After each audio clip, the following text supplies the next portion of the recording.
I'm going to show you how to play the xiao. This flute that I'm holding is from Carrot Music. It says that it is pitched in the key of F, as you can see. Now that's a bit misleading because the actual root note of the flute, the lowest note of the flute,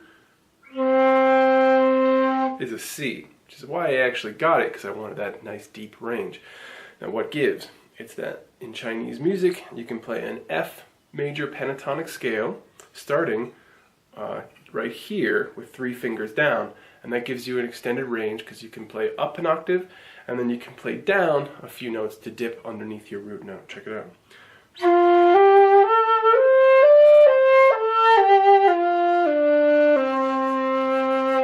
So I could put an extra D and a C beneath.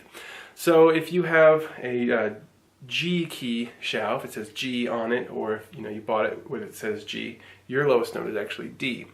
Now you can also play pentatonic scale or a minor scale or almost any scale you can think of based off of the root note, which in this case on mine is C, and I often do that. That's usually what I do. I don't really play Chinese music.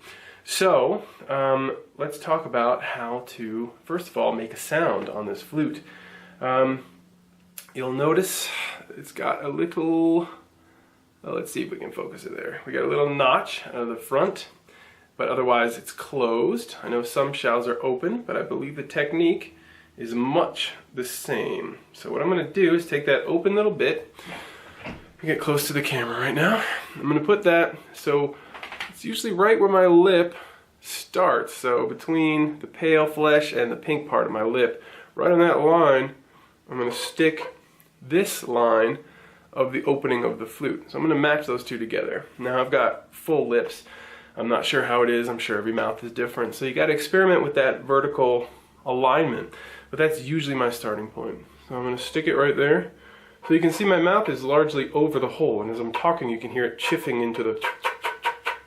That's a good start. Like so. Alright, everybody see that? Cool. So the next thing to do is use your smile muscles. Just smile. Just have to pull back your mouth a little bit. It's more like a grimace. So grimace a bit. Stick it right there. Now the angle of the flute's important as well. You don't want it like here. You don't want it like here. You want the angle approximately go like this.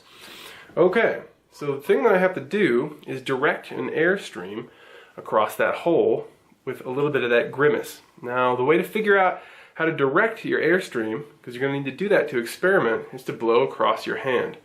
If you begin blowing, even if you hold it a little lower, experiment with blowing your airstream onto your hand so you can feel the little fine hairs in your hand, getting goosebumps, and then experiment with tilting it away. You'll see my lips kind of move up and down like that.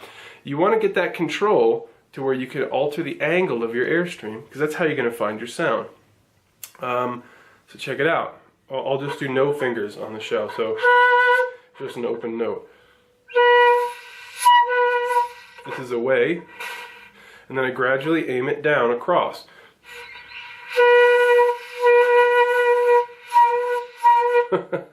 Now that sweet spot is difficult to find, and it requires an airstream that's flatter than it is round. So you want to compress your lips a little bit, and that's why you grimace, is that because you're trying to create an airstream like that is like a flat blade of air sort of, or like a little oval of air, not a big like kissy O. You don't want that, or a smoke ring.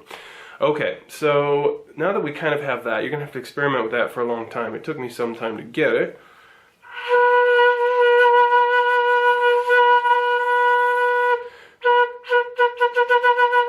Once that becomes sort of second nature to you, we meet the next challenge. And this, I think, is more of a challenge than even getting a basic note out of the flute, and that is covering all the holes. Now, you'll notice that this flute doesn't even fit in the frame very comfortably.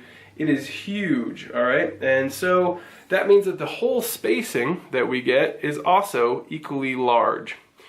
And then you'll notice there's a little pinky hole down here, and there's lots of vent holes down there. We're primarily concerned with, I believe, 8 playing holes, 4 on each hand. Let's start with the back, and that's the thumb hole. So cover your thumb. Now this one, I like to use my fingertips But it's not like the tippy tips. You're not poking in, using the pad of the finger, but it's the first digit. Now some people like to go all the way over. I find that that puts my wrist a little bit too much of an elevated stance. So it's going to go thumb in the back, and you can see how my thumb is on there. Then 1, 2, 3. And wiggle around. You don't have to be tense. You should never be tense, but feel the holes as if you're reading Braille or something. And see if you can make sure that in just wiggling your fingers that you feel for the edge, the complete circular edge of each hole over the pad. If you can do that, then try making that note just with the left hand, no right hand involved.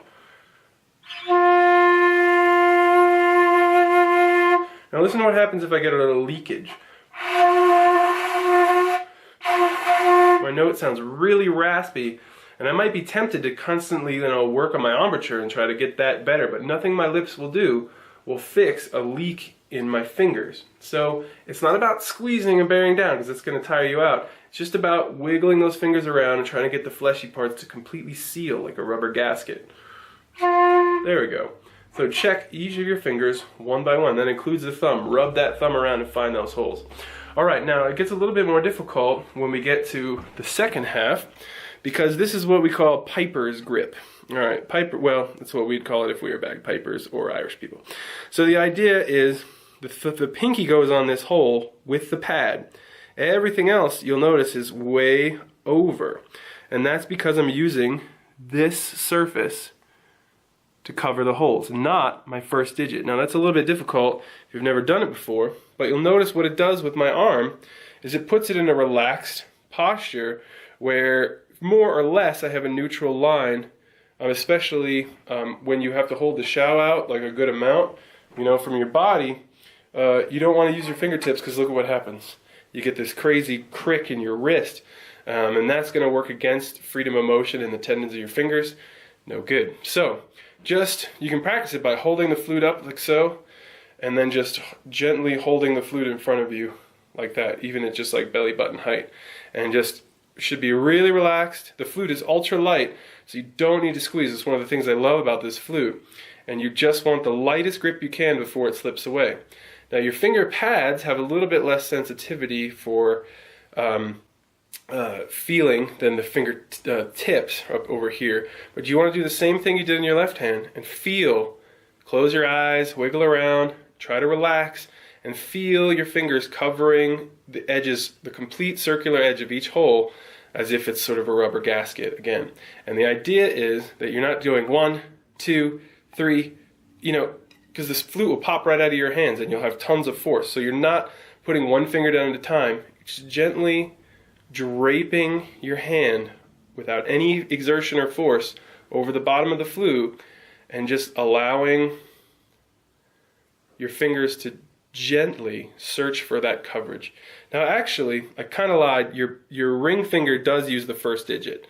It's these two that use the second digit. The ring finger does use this surface right here. So I need to amend that little bit of the video there. Okay, so now when I put it together, I get a grip that looks like this. The fingers are, there we go. That's nice and loose and easy, and as you'll see as I stand up, I can hold the flute straight up and down to my spinal column. So what I want to do is take the flute now, stand up straight, tuck my chin a little bit, get it aligned to the center of your body, and just raise it.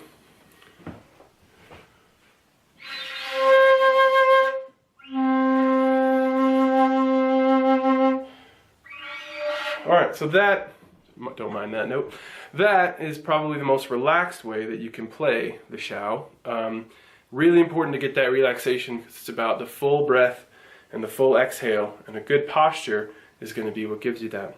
So the hardest note is by far the lowest one, so work your way down. Start with one hand.